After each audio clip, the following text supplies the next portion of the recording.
He'll do more justice. Come. Oh, no, come on, bro. Come. Dawah, man. No. This is Ali needs Dawah. I'm living in your shadow, man. No, Ali needs Dawah, please. You speak to them. No. I'll listen to your conversation. You start because you know what? You're a countryman. I'm going to be in the middle. I'm going to have the mics. Let's start. Oh, go on, No, Ben, you're not recording. Ben? No. Oh, damn. I was about to... It's too late, mate. You're not recording. No, he's joking. Oh, I'm joking. No, you can record me, I don't mind. It's not about you, mate. I know. No, it's me. What's the point? What's being made? Okay, is you ready? All right, assalamu alaikum, guys. What's your name? Peter. Peter, nice meeting you. I You too. was about to speak to Peter, but I thought Hamza, the champ, is here, and he'll do a better job. What? As you can Why see. you set me up for it? Why you set me up for That's what I it? said. Hamza, come on, he's your countryman. Yeah, It's go better he relate to you. So Go on, Peter, go on. he said he's a agnostic. Yes, I'm an agnostic. I grew up in a Christian home. We lived and breathed church, the Bible. That was my life growing up. I've moved away from that. I lost my faith, and now I don't know what I believe. I've had some exposure to Islam in the last year through a work colleague who's taught me a lot about Islam, actually. And yeah, that's all I have to say. So you say you're agnostic. What do you mean by that? Like, I believe there could be a God. There could be. Yeah, this is my belief right now. Okay. I believe there could be a God. I don't know if there is a God. Even if we could prove there's a God, I don't think that proves any particular religion true. That's a completely separate discussion. Yeah. Okay. So if this God did exist, are we talking like the creator kind of God? Created Yeah, everything? that's what I think. I mean, I look around me and I realize, to me, the whole idea that a Big Bang happened and created all of this doesn't quite sit right with me. Okay. I struggle to see how an explosion creates, well, look at that. Beautiful trees, beautiful nature, beautiful sunshine. Handsome man like and this. us. I mean, come on, impossible. Yeah, carry on. Right. What, man? Carry on. I'm being honest. So if this creator exists, would you agree that it would be the source of supreme guidance? Not necessarily. Really, no. Why not? I mean, it could be, but I don't necessarily think that conclusion comes from the premise. Why not? If we have the premise, you know, the Earth exists, and if the Earth exists, it has a creator. The Earth does exist, therefore it has a creator. That doesn't then lead to the conclusion that creator gives us moral guidance. They could be a I didn't say moral completely. guidance. Oh, sorry. I used the wrong phrase there. Oh, no, actually, you are correct. No, I'll explain what I mean. If a creator created everything, would this creator know us better than we know ourselves? That would depend on whether the creator. Well, I suppose probably. So he would know what's good for us and bad for us. I can give you that potentially. So it would be the source of supreme guidance. Let's see where you're going with this. I don't know. Not necessarily. Well, you disagreed and I disagreed again, so let's go back. Okay. Would the one who created us know us better than we know ourselves? Would they know us better than we know ourselves? Yes. I mean, What's good for us and what's bad for us? What benefits and what harms? I don't know. Why not? You got me thinking here. I mean, Oh, so that's the whole point of this conversation. Why not? Why wouldn't the one who created us, fashioned us, know what's good for us and what's bad for us? Why wouldn't he? Imagine a product you made. You will know the product better than... For example, yeah. I've got a Samsung phone. For example, I've got Apple, for example. Look, Samsung rules, Apple drools. Right. I've got a Samsung phone. Now, I would say the one who who came up with building a Samsung phone, Samsung, they're going to know better about it than a different company. Say, I don't know, Motorola or Sony. the creator of a thing will know more about that thing they've created. Yeah. Yeah, okay. I can give you that analogy. So we'll go back again now. So do you accept that the one who created everything, if that thing exists, would be the source of supreme guidance? Okay, that's a possibility. I won't say a definite yes, I'll say that's a possibility. It's a definite yes. I said I wouldn't say that's a definite No, but you yes need from... to. You need to be honest here. It would be a definite yes. If a creator created this whole universe and fashioned everything within it, yeah, that creator would know what's good for his creation, what's bad for his creation. Okay. What benefits his creation, what harms his creation. Okay. There is no don't know about it, there's no maybes about it, there's no possibilities about it. It's like, yeah, well, if that creator does exist, yes, that would be the case. Okay. It's not even an argument. Mm-hmm. Okay. Would that same creator be the source of objective morality? Potentially. I mean, I do believe there is objective morality. I'm not a moral relativist. I just want to make that point. So you're not a moral relativist? No, and I'm not a truth relativist either. There must be absolutes, and absolutes must fit the principle of non-contradiction. So you're a moral realist? Yes, I believe that there are moral facts, and I believe there is objective absolute And what is truth. your standard of a moral fact? I believe that some things are clearly wrong at all times. For example, it is wrong to murder someone. Outright wrong. Define murder. To take the life of another. What if that other person is trying to break in your house and kill your family? That's self-defense, so that's So probably... what happens to your objectivity? So there we've got to... Okay, So it's not objective then? But there is some objective to, No, it's to not, morality. really, is it? What I would say is this is a bit like Kant's... What I said was more like Kant's categorical imperative. No, what I'm saying is this. But- If you're saying something's objective, you need a standard. Yeah. Right now, you're the standard. You ain't no standard, mate. No disrespect. I agree. Otherwise, You're subjective. Otherwise, it would be a free-for-all. Anything goes Right. out in our So, society. as a moral realist, what's your objective standard? As I said, there are some things that are just clearly wrong. And it's not just me who declares, for example, murder wrong. I think if you ask anyone around here, we're all going to say, well, murder is wrong. Did Hitler think murder was wrong? No, unfortunately. So it's not objective. But I would still say that it was objective, just that he didn't accept it. Well, no. That means it's not objective. Why is he wrong? Why is he wrong? Why is Hitler wrong? Yeah. Because it's clearly wrong to kill another human being. Why? Because it's clearly wrong. Why? No, objectively, why? I get where we're going here, because you're saying if there's no basis for it, for example, in this case you're going to say the Quran... I'm not saying anything right now. I'm not mentioning religion right now. Yep. I'm not mentioning religion. I'm just talking about But standards. if we don't have a guide from someone like a god, then how do we know what is right and wrong is where you're going with this. We've already established if a God exists, if a creator exists, it would be the source of supreme guidance. And at the same time, it would be the source of objective morality which you believe exists. So you believe, so right now you're a person, Peter, standing here believing in objective morality, yet have no standard of it. Yeah, because you need a standard to everyone to be measured against. And you can say they're wrong and I'm right, and that's what, do you understand? So it's amazing you're in a position where you believe in something but you can't demonstrate that thing. I mean, different philosophers have come up with different ways of answering this.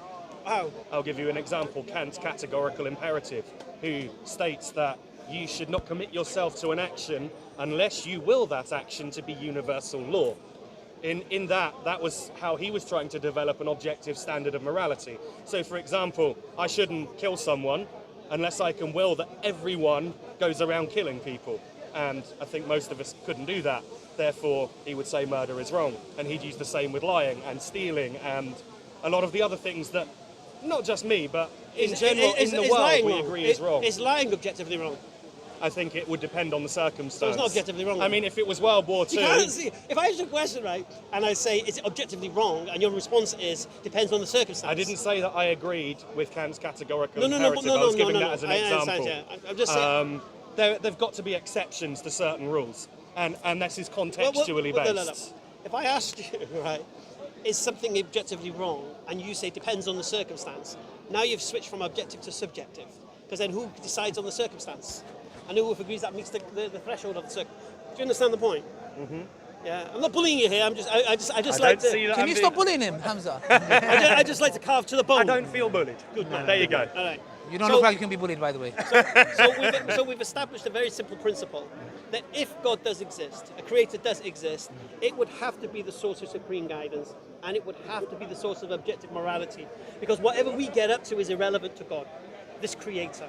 There's nothing we can do on this earth that's going to diminish the creator, which means the rights and wrongs of this earth has got nothing. It's no effect.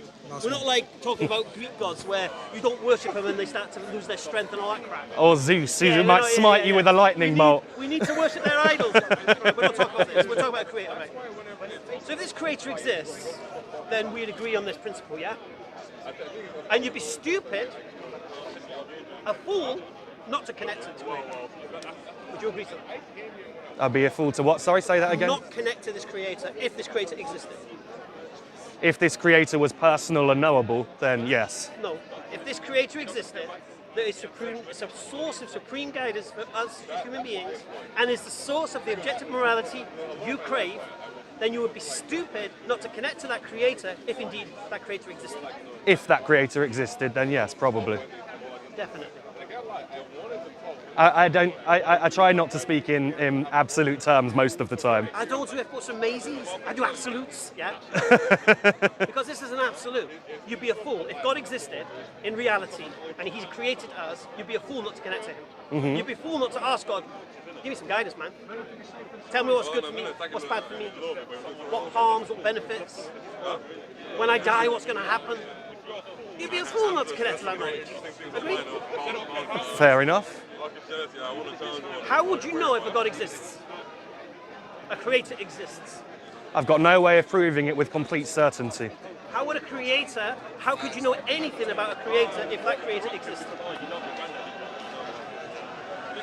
You tell me. No, I want you to answer the question. I want you to think about it and tell me how you can know anything about this creator if this creator exists. If this creator spoke to me or spoke to people around me, I guess. Okay. So the answer you're looking for is if this creator reveals information about himself. Yeah? Mm-hmm. This is the question. The only way we can know anything about a creator, if this creator exists, is if this creator has decided or chosen to reveal the information. Otherwise, we've got no access. Agreed? Yeah. Has this creator done this? Well, people in different religions will claim he has in different ways. So in history, we see a multitude of men, all claiming to have received revelation. Yes, indeed, and some still do. So I've seen some crackpots around here who who still think that they're prophets of God or whatever. The question we need to ask is, have you tested the claims of these men? Have I tested them? I mean, I've looked into a number of different religious belief systems, is the way I'll phrase it. I would ignore religions right now. Okay. I'll make it even simpler for you. Where area are you from? What area? Yeah, What do you mean? in country. Oh, London. Well, I'm originally from Lincoln. I now live in London. So you live in London. So if a messenger was sent to Scotland, is that message for you? Well, it depends if the message is about the UK or Oh, it's Scotland. for the people of Scotland, Oh, then no, it's not for me, is it? not for you. All right. So what you need to do in history is look for these men who've come with revelation, come with a message from this creator, who made the claim that was for you. Now, who in history has done that? I know where you're going with this, and I know who you're going to say next. I would say, I don't know that God spoke through Muhammad, I didn't say that. but I know who you're referring to. That wasn't my question. So who has claimed that they have a message for the whole world? Who in history can you identify has made a claim, they've come with a message from this creator for you? For me.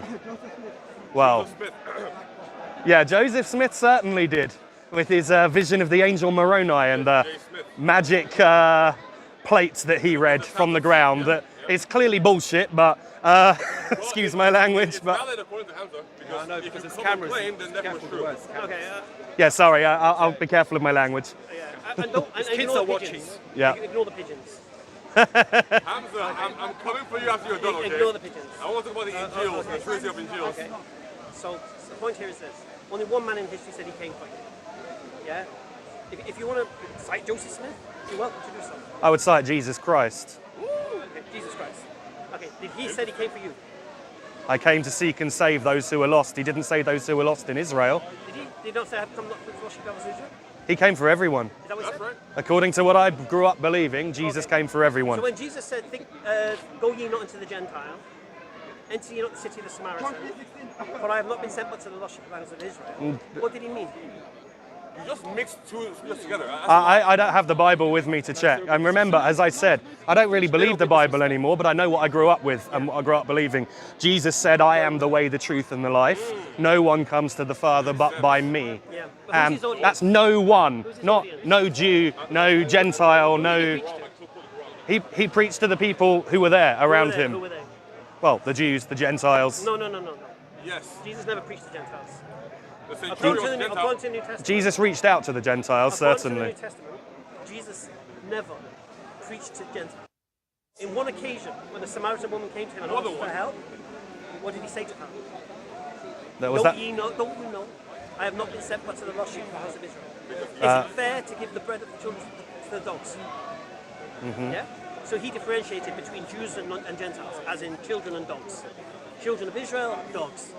Children of Israel, Bani Israel, Jews, dogs, Goyim, Gentiles. Okay. And then she said, but even the crumbs, even the dogs get the crumbs from the master's table. And then she said, oh, because of your faith, and he helped her. But what was his initial response? Don't you know I have not been sent but to the lost sheep of the house of Israel? Yeah? And we can see in his ministry, if the New Testament can believe this historically, which I don't believe it is, if you were doing an internal critique on this, to see whether there's justification to believe Jesus came for the whole world based upon what the New Testament says, it's not the case. From the words of Jesus.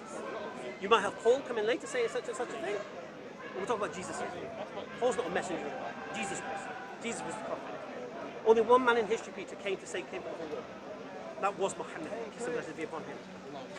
Yeah? So what you need to do now, Peter, is test that claim. So how do I know that Muhammad...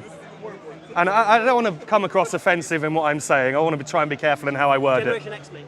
Okay, fair. I'm not so easily triggered either. How do I know that Muhammad didn't just hallucinate and make it all up? Beautiful.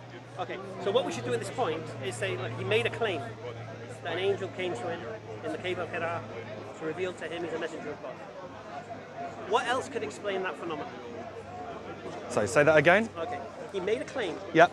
that an angel came to him Yep. and told him he's a messenger of God. Yep. Okay, what else could explain that phenomenon? A, he's lying.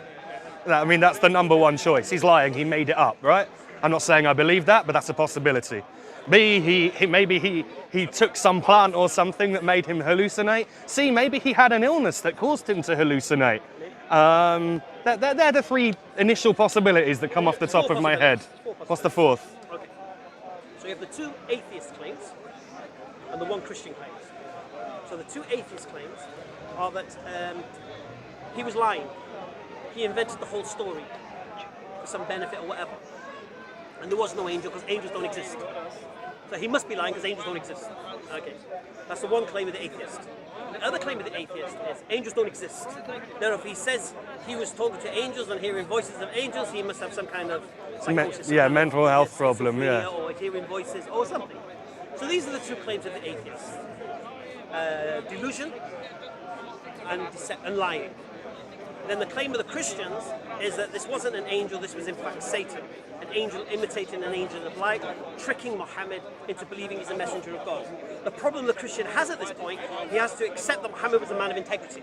He's got to accept that Muhammad thought he was speaking to an angel, when in fact it was a Satan. So you can't blame Muhammad. Muhammad is a victim of deception.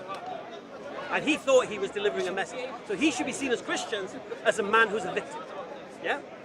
Not as a man who's doing Satan's work, as if like he knows. Because if he knows, then he's lying. And then that throws the deception out of the way. So he's either deluded, he's either deceived, yeah? He's either lying, or he's telling the truth.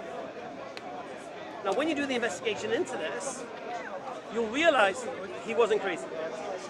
Now, I don't really want to go into the depth of it here, because I don't like to do all the homework in one place. Because I know how people are. I could give you all the information, it'll go over your head, you'll have another conversation. And it's a big subject. You'll forget about it. But luckily, on my channel, Hamza's Den. Hamza's Den was that? Yep. Yeah. We've done 3 live streams. We did one live stream, was the Prophet Muhammad crazy? Yeah, and we brought a psychiatrist on from Qatar, Dr. Abu Isa, and we went through all the different kind of illnesses that could result in this. And we challenged anyone to come on to challenge this claim. Claim done. Then we did another stream, was the Prophet lying? And then we brought somebody on to do a historical presentation on the Prophet Muhammad and his life and all of these things, and if he was lying, what you should see, the evidence and such. And again, the conclusion was... I will say this, just on the lying front, just because somebody has told a lie doesn't mean they lie all the time. But he would have to lie for 23 years. Yeah, but all I'm saying is that there's some things he said could be true and some things might be a lie. How do you verify which of his claims are true and which of them are a lie? Well, that's you test the character of the man, isn't it? Was he known to lie? I Like, don't for know. example, Joseph I didn't Smith. live back then. Like, for example, Joseph Smith was used, yeah? Was on Joseph Smith. He was a known con man. He was a known fraudster. I mean, it's clearly clearly rubbish. Do you know what I find amazing about the Joseph Smith story? That he was the only one who could read the tablets. And the tablets have disappeared now. No, before that, but listen to that, before that. If he's the only one who could read the tablets, how did anybody know he could read them? They couldn't. If he's the only one who could read them, he could say, yeah, I can read them, mate. But for me, Yeah, the biggest sure, thing yeah, is yeah. the tablets no longer exist. They No, disappeared. But before that. Can't you read them, mate? No. Can you read them, mate? No. Well, I can read them. And he can try. What? And what's he doing? Translating the King James Bible. The Book of Mormon is like an interpretation of the King James Bible. And with a lot of additional stuff that But the King James Bible's not even reliable. So why do you interpret a book that's not reliable? Yeah? The King James Bible contains known forgeries. Why are you interpreting this book? So the whole Joseph Smith thing is just nonsense. Okay. So you look at the claim of him being a liar. And I encourage you to watch that stream. I encourage everyone here who's watching on YouTube and whatever, go to my channel, Hamza's Den. We did 3. Was he lying, was he crazy, or was he deceived by Satan? And we did 3 big presentations. And after watching these, then respond. Yeah? Mm-hmm. Because if he's not lying, crazy, or deceived, then he must be telling the truth. And if he's telling the truth, then he's a messenger of God. And if he's a messenger of God, he's come with a message from God to connect you to that creator that you're stupid not to connect to. It's as simple as that, Peter. I mean, I can accept what you're saying there, that either A or B or C, if not, therefore D. It's as simple as that. And then if you don't believe he's telling the truth, then you have to go definitive on why he was a liar, or why he was crazy, or why he was deceived. And remember, this was not just one claim. This was a claim of 23 years. Continuous. Mm-hmm. Now, a person with mental health who's not treated, their mental health. A person with schizophrenia is a social recluse and is paranoid. Yeah? So we should see the effects of these things. Yeah? The question about the liar, did he have the motivation to lie? And did he have the capacity to fulfill the lie? So first of all, did he have reason to lie? Did he benefit from the lie? I would counter to that not everyone needs a reason to lie. Unfortunately, I've certainly known people in my life who you would call compulsive liars. They lie for the sake of it, make up stories. I've met people like this. They lie for a reason. Yeah, and maybe it's attention seeking, something like that. But I mean, I can't know their motive. All I know is I can't believe a word that comes out of their mouth, Yeah, because they come up with all of these rubbish stories. Most people lie for a reason. They either lie for gain, or they lie for attention. Yeah, this is what we say. But if you look at the claim that he lied for fame or for whatever, look at his life and ask yourself, really? Yeah? And if he did it for... see, I have 2 points. Not just whether or not he had the motivation to do it.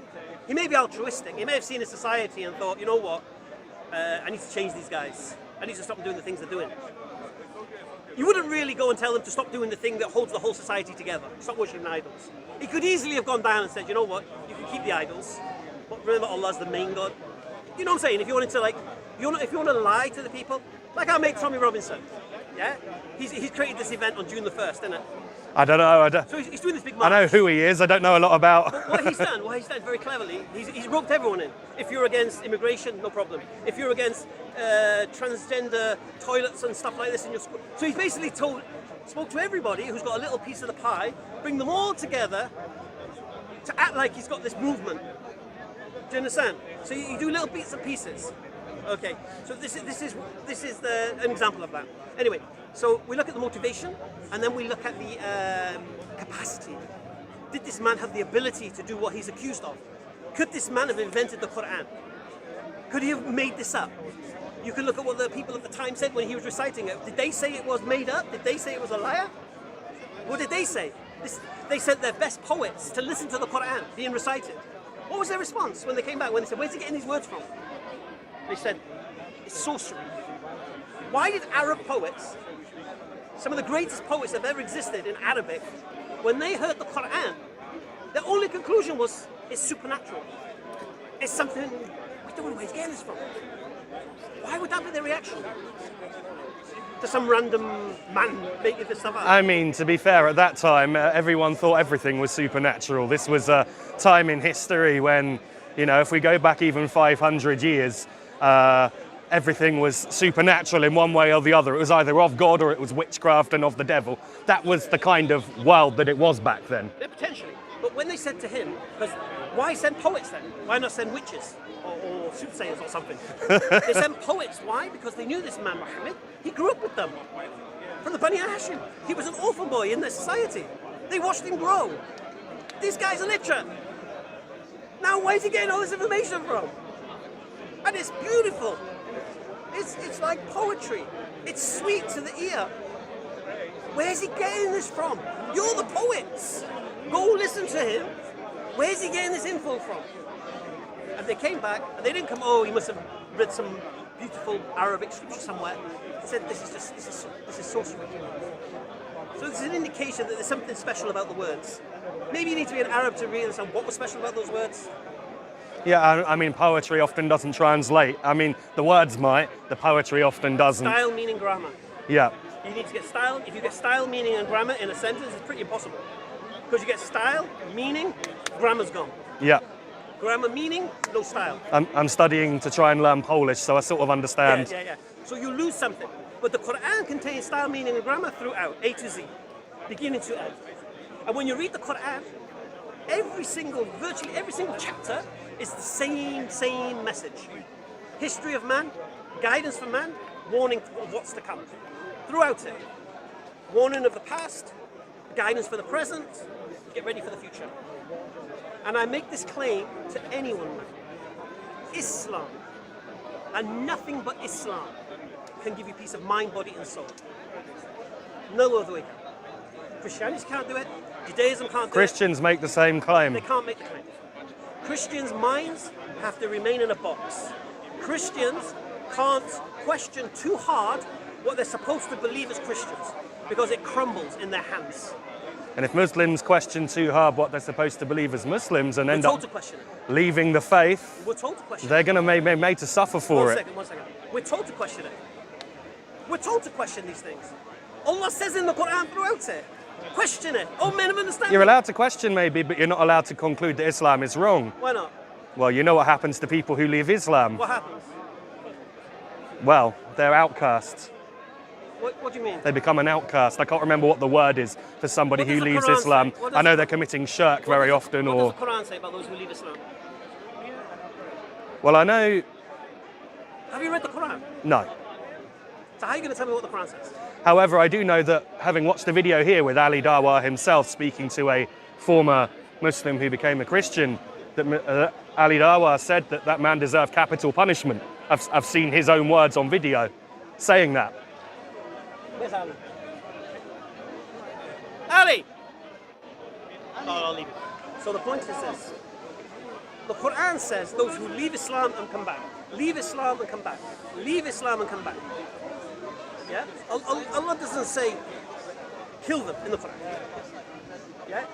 Those who leave, come back, leave, come back, leave, come back. Is there someone messing around with you, Hamza? Yeah. You said he called me. Yeah, I'm calling you. Yeah? And there's a beautiful verse in the Quran, La ikraha fid din. No compulsion in religion. Yeah?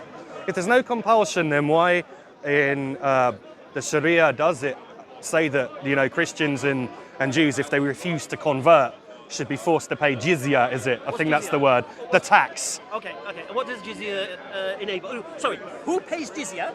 And what is it for? Christians and Jews who refuse to convert, people who refuse to convert to Islam, Who right? pays it? Them. Who? The Christians or the Jews who Which refuse to Christians? convert. Which Christians? I mean, I don't know. I just know that I've heard. Don't speak from ignorance. It's going to be Peter. The ones who pay jizya is who? Men of military age. And what does that jizya do? Exempts them from the military. Yeah? That's what it's for. Women don't pay jizya. Old people don't pay jizya. Children don't pay jizya. Men of military age pay jizya. Okay. Yeah? And in return, the Muslims protect them. Who do you think saved the Jews from slaughter from the Christians in history? Oh, back in the Crusades, the time of the Crusades, No, are we not talking? the Crusades, no. You tell me. The Muslims. Okay, there's a beautiful article I want you to go and read. Yeah, and it's written in the Jewish Chronicle by David Wasserstein. He's a Jewish professor of history. And he writes a title in the Jewish Chronicle Jewish Chronicle, how Islam saved Jewry. Without the Muslim protection, the Christians would have wiped out the Jews of Europe. But in Andalusia, for 800 years, they were protected by the Islamic State. For 800 years, they flourished. They researched. They didn't have to become Muslims. They were Jews. And Jews could come and live there and protected by the state. Yeah, they paid jizya, but they were protected. What happened when the protection was over, when the Reconquista happened with Isabella and Ferdinand, and the Catholic armies got so strong, they pushed the Muslims out of the Europe, yeah? What happened to the Jews? Huh? I don't know. Forced to convert. What did the Jews do? Said to the Muslims, let us come with you. And that is why Morocco was one of the greatest enclave of Jews before the state of Israel. Yeah, where they were protected. Because the Caliphate couldn't protect them in Spain anymore. So the Jews came with them. Now, does this sound like a people living in an Islamic state who are subjects of oppression, dhimmis and this? It does sound a bit like a mafia protection racket. A mafia protection racket. Yeah, you must pay us for your protection. Okay, you pay us, you're exempt from the army. Muslim men had to go to the army. Non-Muslim men don't. Okay. Did they pay zakat, these Christians? Did the Muslims pay zakat? You know what zakat is? It's what we are. It's what we have to pay. By the way, 2.5% me and my wife. 2.5% of your wealth. Yeah. Zakat, isn't that like the charity? It's not charity. Oh, that's a different thing. Charity sadaqah. I can't remember all the words. Zakat is the filth of your wealth. Zakat is the money that doesn't belong to you. 2.5% of your wealth has to be given away. Yeah? And it either goes to the Beit al-Zakat, and then they will feed the poor people with it. Yeah. Yeah? Or it will be used to do other things. But the point is this. The non-Muslims didn't pay this. Yeah. I'm going to tell you a fun fact now. Have you heard of Captain Jack Sparrow? And I've heard the name. Do you know the real story of Captain Jack Sparrow and who he was? His real name was Jack Birdie. Well, that was his nickname. Yusuf Riaz was his Muslim name. Yeah? Captain Jack Sparrow, you know. Yeah, right? He was a Muslim. He wasn't. He was originally an English buccaneer, privateer. Yeah? Eventually, he became Muslim.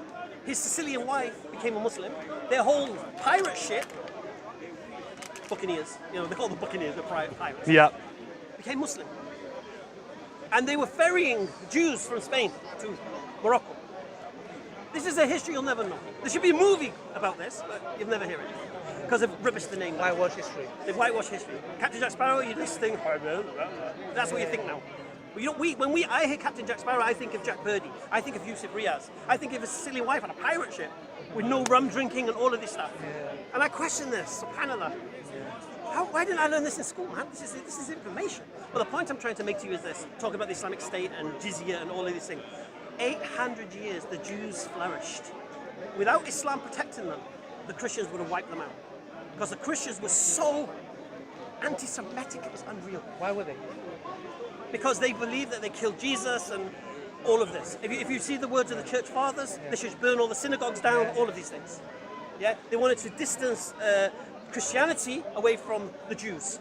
Because when you look at the teachings of Jesus, it was for the Jews. He didn't come to abolish any laws, all of these things. They needed Paul's version of Christianity to be the predominant thing. So they detach it from anything Jewish. So they put the blame on the Jews for crucifying him. But the irony is this, they should be thanking the Jews for crucifying him. Exactly. And imagine because if he didn't get crucified, they would have been saved. How much tax do you pay? Tax. Do you know how much tax?